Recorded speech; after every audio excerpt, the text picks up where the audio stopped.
真欢喜，搁一礼拜过去啊！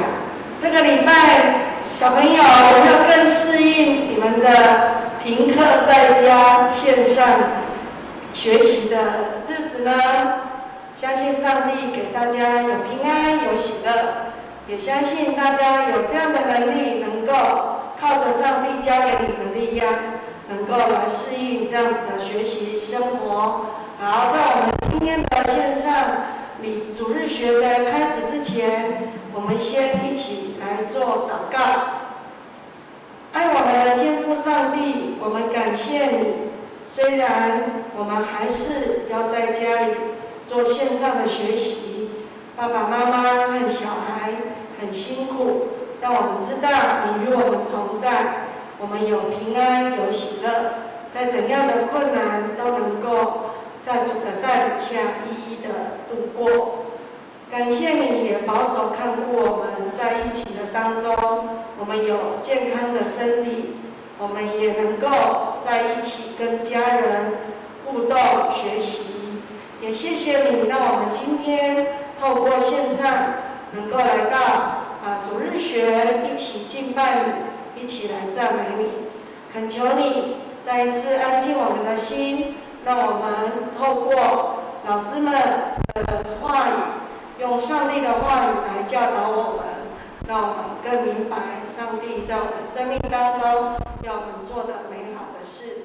将我们以下的时间交托仰望在天父爸爸的手中，祷告奉耶稣基督的名，阿门。大家平安，咱今仔来读约翰福音第3章16到21节。等一下，我会先读一摆，了后请爸爸妈妈甲小朋友咱做伙来读。因为上帝将道心的囝赏赐世间，互既若信伊的人袂沉沦，会得到永活。伊听世间到安尼，来，即马我爸爸妈妈甲小朋友咱做伙来读。因为上帝将道心的囝赏赐世间，互既若信伊的人袂沉沦，会得到永活。伊听世间到安尼，真好哦！咱来读17节。因为上帝差囝入世间，毋是要审判世间，是要互世间对伊得到救。来，即马我爸爸妈妈甲小朋友，咱做伙来读一摆。因为上帝差囝入世间，毋是要审判世间，是要互世间对伊得到救。真好哦！18节，信伊的人无受审判，毋信的人已经受审判，因为伊毋信上帝道生囝的名。来，咱来做伙读一摆。信伊的人无受审判，毋信的人已经受审判，因为伊毋信上帝道生囝的名。真好哦！19节，所审判的，就是光入世间，也人爱暗藏过头的光，因为伊所行是歹。来，咱做伙来读一摆。所审判的，就是光入世间，也人爱暗藏过头的光，因为伊所行是歹。第20节，既若做歹的万份光，也毋注份光。行了伊个所行受责备。来，咱做伙来读一摆。既若做歹个怨棍光，也毋就棍光，行了伊个所行受责备。真好，咱即马来读最后一集，21集。道道行真理的人就棍光，来显明伊个所行是伫上帝来行。咱做伙来读。道道行真理的人就棍光，来显明伊个所行是伫上帝来行。各位小朋友还有爸爸妈妈大家好。我们先来看2节的经节，记载在加拉太书6章4到5节。好，如果有看到，我们就一起来念。每一个人都应该省察自己的行为，如果有好行为，他可以引以为荣，不需要跟别人的成就相较量。第5节，每一个人应该肩负自己的担子。好，所以你们有想到说，我们每个人都有自己的责任要做，就像小朋友的话，可能就是上学啊，然后或者是我们回到家之后能够好好的吃饭，然后好好的长大。尤其在现在这个疫情的期间，我觉得大家保持身体的健康，大概就是我们每个人最重要的责任。那耶稣他也有很大的一个担子在他身上，其实就是他背负了十字架。那他为我们每个人的罪，然后他降生到这个世界上，然后为我们钉死在十字架上。所以我们今天来学一首歌，它就叫做《十字架》。好。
那我们的经文是在加拉太书第6章第1节到第10节，请各位小朋友，如果家里旁边有圣经，请大家翻开加拉太书第6章第1节到第10节。我们先从来读圣经，开加拉太书第6章第1节到第10节。那第6章第1节，请大家跟老师一起来念哦。弟兄姐妹们，如果有人偶然犯了过错，你们这些属灵的人就要用温和的方法纠正他，你们自己也要小心，免得也受引诱。来，我们今天的第6章第1节在加拉太书主要也是使徒保罗写信给加拉太的信徒们，他写给他们说，就是说，在他勉励加拉太的弟兄姐妹们说，如果有人犯了错，我们这些属灵的人，我们说属灵的人其实就是基督徒，我们就要用温和的方法纠正他。那其实保罗讲到说，其实每个人都可能会犯错，所以就是他也告诉他的加拉太的弟兄姐妹们说，你们自己要小心，免自己也受到引诱去犯错。接下来从第2节到第5节，我们也一起来念一次哦。要彼此分担重担，这样就是成全基督的命令。一无所有而自以为了不起的人，只是欺骗自己罢了。每一个人都应该省察自己的行为，如果有好行为，他可以引以为荣，不需要跟别人的成就相较量。每一个人都应该肩负自己的担子。在第2节到第5节里面，这边讲到要彼此分担重担，这样就是成全基督的命令。那基督的命令其实就是耶稣所教导我们所应该所做的事情，那就是彼此相爱。所以我们应该彼此分担重担，就是彼此去爱我们身边的人，那去彼此去分担彼此的重担。所以我们就讲到说，每一个人应该都要省察自己的行为，我们要学习耶稣所教导我们的行为，我们去这样去做。如果有好的行为，我们就可以引以为荣。那可是当我们这样去做好事、做好的行为的时候，不是要去跟别人比较，说我做的事情里面做得更好或更棒，而是我们自己对上帝有一个负责任的行为，就是我们应该要做一个上帝要我们做的事情。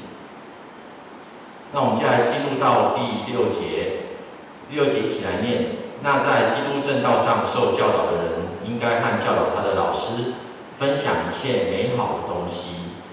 在这一节里面讲到，为什么必须要和教导他的老师分享一切美好的东西呢？保罗提到说，如果就像我们教一个牧师，每天在礼拜天教导我们就是圣经上的道理的时候，这时候我们也应该去奉献给教会，让牧师可以就是有好的有薪水可以来能够服侍教会，来教导我们圣经上的道理。所以这边讲到说，是我们应该去尊重我们的老师，尊重我们的牧师，在教导我们这些圣经道理的时候。在第7节，你们不要自欺，也不要欺骗上帝。一个人种什么就收什么。所以上帝都知道说，我们每一个人做了哪些事情是好事还是坏事。接下来是第6章的第8节到第10节，我们也一起来念一次哦。他若为着满足自己的情欲而撒种，他会从情欲收取死亡；他若为着得圣灵的喜悦而撒种，他会从圣灵收取永恒的生命。所以，我们行善不可丧志。我们若不灰心，时候到了就有收成。因此，无论什么时候，一有机会就该为公众做有益的事。对那些在信仰上同属一家的人，更应该这样。所以在第8节里面讲到说，如果我们只是为了满足自己的情欲而撒种，这时候我们从情欲去收取死亡。这边讲到说，如果我们只是为了想要去表现说我比别人更厉害、更强，所以我去做这些好事，去帮助别人，而不是真的是为了去荣耀上帝，希望上帝从圣灵那边去教导我们说，我们应该去为了荣耀上帝、听上帝的话而去做好事的时候，这时候我们就没有办法取得永恒的生命，因为那是为了我们自己而做，不是为了上帝而做。所以这边讲说，我们行善不可丧志。如果我们是为了上帝而做这些善事的时候，我们可能会遇到困难，没有办法马上成功。可是保罗这边教导我们说，我们不可以丧志，因为我们知道说，当我们知道我们是为上帝而做的时候，我们即便没有办法马上看到成果，是我们经过一段时间之后，其实上帝其实都有他自己的计划。所以这边就会保罗讲到说，无论什么时候一有机会，就该为公众做有益的事。我们还是说，像耶稣所教导我们说，我们要彼此相爱，我们要去爱我们身边的人，爱那些需要帮助的人。这样在最后一句讲到说，对那些在信仰上同属家的人更应该这样。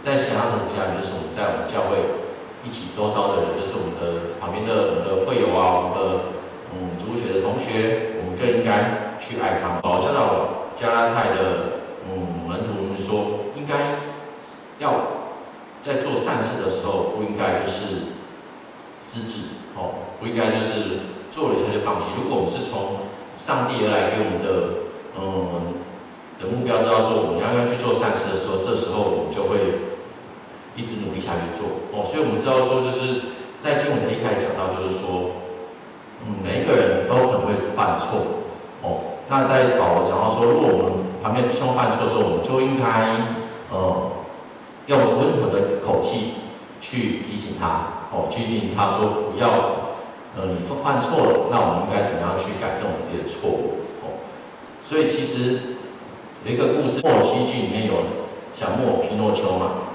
小木偶皮诺丘，那小木偶皮诺丘他其实是一个木偶但是大家也知道在故事里面，他向仙女祈求说仙女啊，我希望我自己可以变成一个真正的小男孩。那男仙女跟他讲说，如果你都可以持续做好事，做一个乖小孩，那我就可以实现你的愿望，让你成为一个真正的小男孩。那可是皮诺丘他有没有很快就成为一个真正的小男孩呢？而在故事里面实际上是没有因为皮诺丘还是会常常去犯错，他不听他爸爸的话去做一些不好的事情，所以他其实一直都没有达到蓝仙女的要求，所以他一直没有办法变成一个真正的小男孩。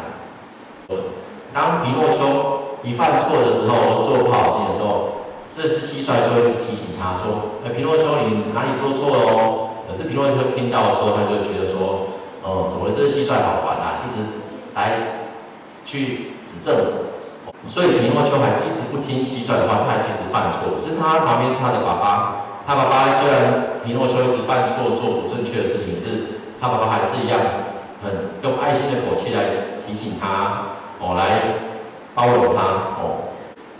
当皮诺丘一直犯错他虽然没办法达成就是蓝仙女的要求，是当一段时间之后，他一直听到就是蟋蟀的提醒，他爸爸一直跟他提醒。他慢慢了解到说，什么样是正确的事情，怎么样是做，怎么样才是不要去犯错。而经过一段很长的时间之后，他终于改变了他自己的行为。那其实到最后，蓝仙女也完成了皮诺丘的愿望，让他成为一个真正的小男孩。所以大家可以看说，在这个故事里面，这是会讲话的蟋蟀，还有就是他皮诺丘的爸爸。在他犯错的时候，都会一直在提醒他。所以其实，在蟋蟀就像皮诺丘爸爸，就是像我们旧约里面的，可能是先知啊，或者是新约里面的，我们想就是可能是使徒啊。当以色列人民犯错的时候，他们都会一直提醒他。会先提醒他，以色列人说：你犯错，你已经违背了上帝的道理的时候，这时候都有一个提醒角色，就像你。那也是到我们现在一样，实际上耶稣升天之后也派下了圣灵来提醒我们，提醒我们每个人可能在做错的时候，他去借我们身边的人，借我们的爸爸妈妈，借我们的老师，或者借我们的同学来提醒我们说：我们有哪里做错了？刚开始我们听到别人在指正我们的时候，我们也会像皮诺丘一样觉得好烦啊，为什么一直有人一直在旁边碎碎念？可是其实这就是上帝在帮助我们。让我们能够像皮诺丘一样，慢慢去改正我们自己的不好的行为，然后慢慢成为一个上帝所喜悦的样子。耶稣希望我们所做的样子，这样我们就可以像皮诺丘一样，成为一个真正的乖的小孩，成为一个真正的基督徒。耶稣希望我们行善，行善就是做一个好事。那在圣经里面，什么叫做好事？耶稣怎么告诉我说，我们什么叫行善做好事呢？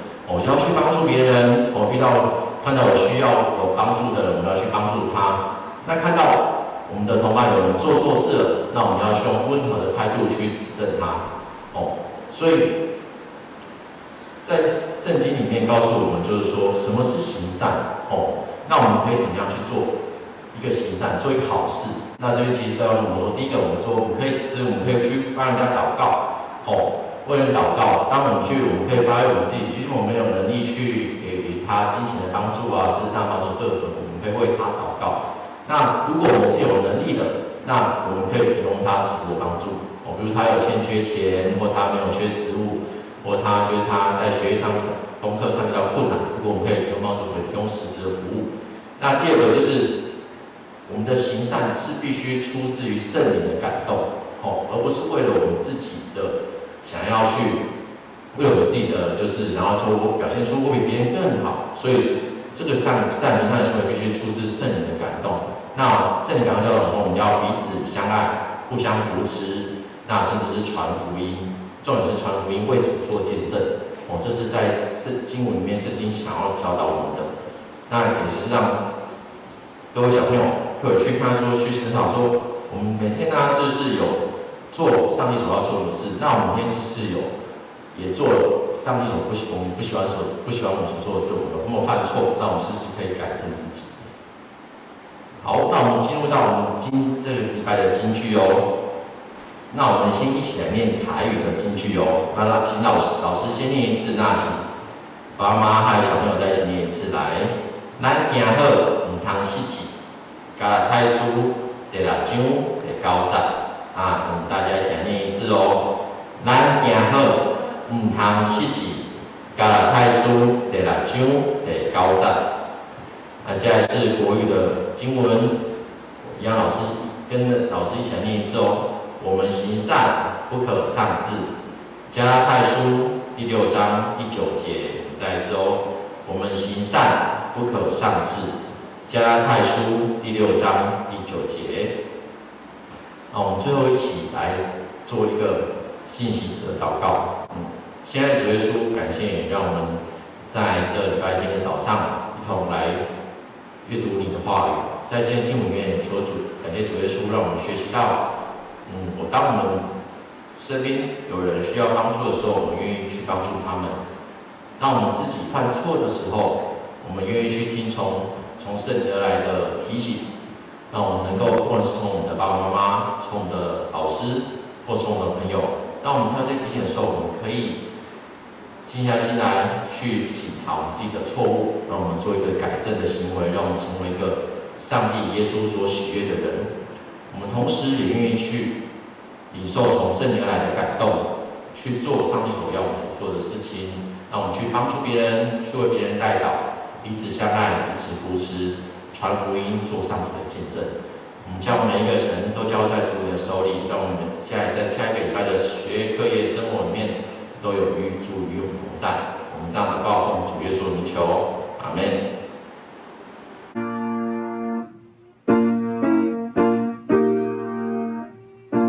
虽然我们没有办法来到教会，但不要忘了把上帝给我们的每天够用的饮食献上感谢，也把你要奉献的金额放在你的小猪铺满，或者是请爸爸妈妈帮你收起来。来到教会的时候，我们再一起将我们的奉献金献给上帝。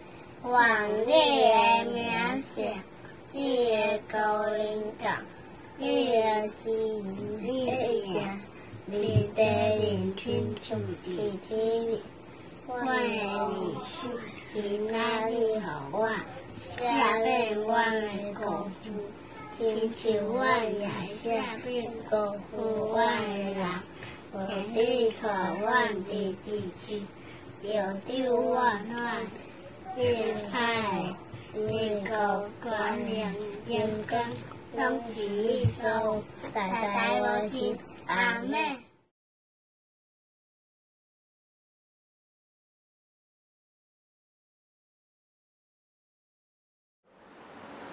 各位小朋友，听完了刚刚的故事，大家的心中有没有什么想法，想要跟爸爸妈妈一起分享呢？现在我们一起来看看我们的学生本说了什么事情吧。我们来看幼儿级的学生本。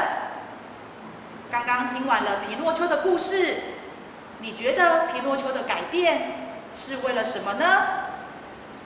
跟爸爸妈妈分享完之后，再将学生本来着色。第二单元挽回迷失的心，请帮助小木可以行出上帝所喜悦的事情，将正确的行为来圈起来。小朋友可以看看小木开始出发，遇到了一个上面有水的桌子，他应该要怎么做呢？动头脑想想看。把正确的圈起来，再继续往下一个地方来走。低年级的小朋友的学生本，请先看看图片说故事，想一想4张图片，皮诺丘经历了哪些事情呢？在这个故事里面有哪一个情节让小朋友你印象最深刻？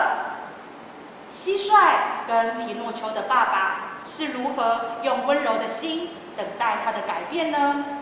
小朋友想一想，你也曾经像皮诺丘一样犯错，却不愿意听别人的劝诫吗？可以跟爸爸妈妈一起分享哦。低年级的单元2，温柔心行动，要怎么样用温柔的心挽回图片上这个小朋友所犯的错误行为呢？可以参考圣经的教导，用实际的行动来帮助他。小木总是把鸡腿先夹走，不留给别人。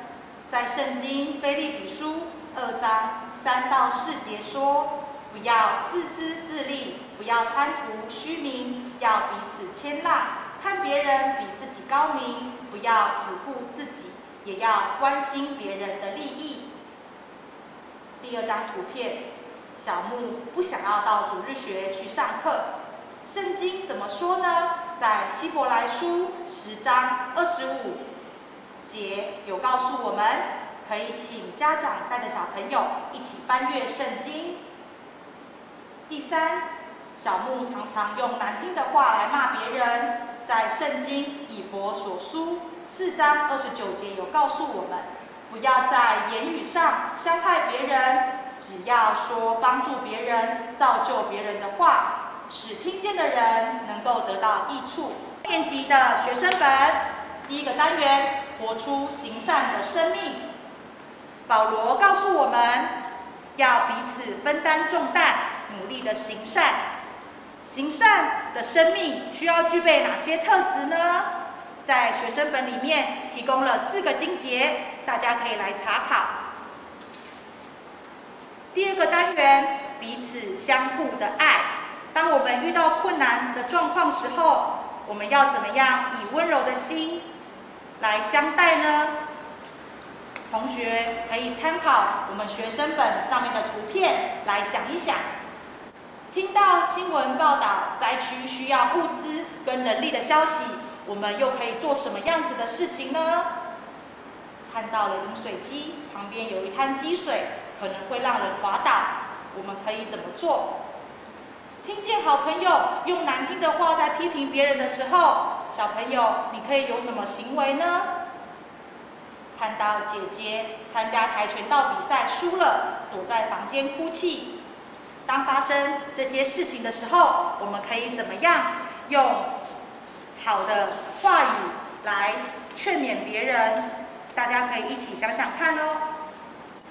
最后是高年级的学生本，第一个单元活出行善的生命。学生本里面提供了4个圣经节，大家可以一起查考。圣经节里面所说到的特质，小朋友们，你们觉得哪个特质最重要呢？哪一个特质是你还缺少、需要努力的呢？单元2，以谦卑的心接受劝诫。你曾经在哪些事情被人劝诫过？将这些事件跟结果写下来，并且跟爸爸妈妈一起分享吧。我们今天要做的手作呢，跟上帝还是耶稣的爱有关哦。他这种爱其实就是没有条件的、很无私的爱。那我们今天要来学怎么来折出有编织效果的爱心。好，最一开始呢，我们要先准备2个颜色的纸条，就是可以再找家里的，可以粉红色、白色啦，或者是有橘色、绿色，什么只要有2个颜色的就可以。那我们一开始要剪出长14公分、宽4公分的纸条。那剪完了2个纸条之后呢，我们把它对折。好，然后我们要把上面跟下面先修成圆弧状，然后对折之后我们就可以剪，把它稍微剪成圆弧状。那剪完圆弧状之后呢，有看到就是纸上面有画线吗？对，我们其实只要画一面就好了，就是先画一条横的线，然后呢每隔1公分我们就画一条直线，所以到时候会剪成就是4份的纸条。好，我们来试试看哦。那我们不要剪超过那一条横线，就是剪到横线的时候就要停。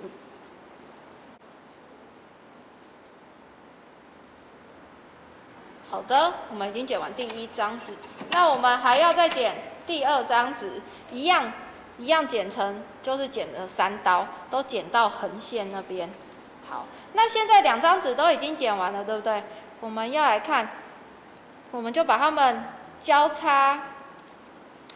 好，那我们就是有看到红色，就是上下，先用第1条这样子编，只要1条。好，所以你会看到红色的是会有红色，然后再来就是粉红色，红色、粉红色。那再来第2条也是一样。可是第2条的顺序会跟第1条是相反的哦。如果是先红色、粉红色、红色、粉红色，那第2条就会是粉红色、红色、粉红色、红色。好，再来是第3条。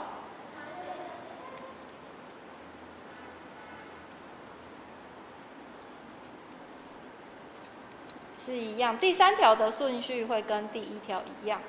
再来呢，最后就是我们第4条。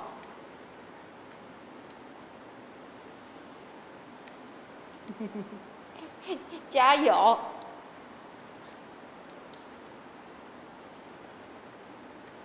如果全部都编完之后呢，应该就是会像影片中的看到的这样，就是红色跟粉红色的是会交错的。这边错了。小朋友可能在家编的时候要慢慢编，因为它其实上下交错的时候会有一点复杂，那我们就慢慢来。对。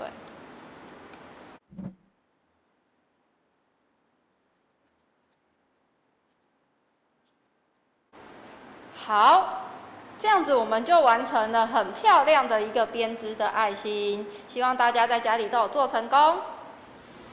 Hello， 各位小朋友还有家长，我们又很高兴又一个礼拜，我们能够通过线上的方法一起上亲子礼拜。为着疫情祷告，也为着每一个家庭，特别我们也看到在台北跟新北市两个地方都有很多人他们确诊，然后很多人的家庭都遇到困难，所以我们也不要忘记了，在这个礼拜当中可以一起为他们线上祷告。好，我们一起来做结束的祷告。亲爱的上帝，我们谢谢你，让我们能够通过线上的方式一起在这里学习，也一起从你的话语当中，我们知道如何跟随你。虽然在遇到疫情变化的时候，我们有很大的困难，我们不知道什么时候才可以回到学校，回来到教会，然后也看到在双北有很多的人都遇到困难，医院很辛苦。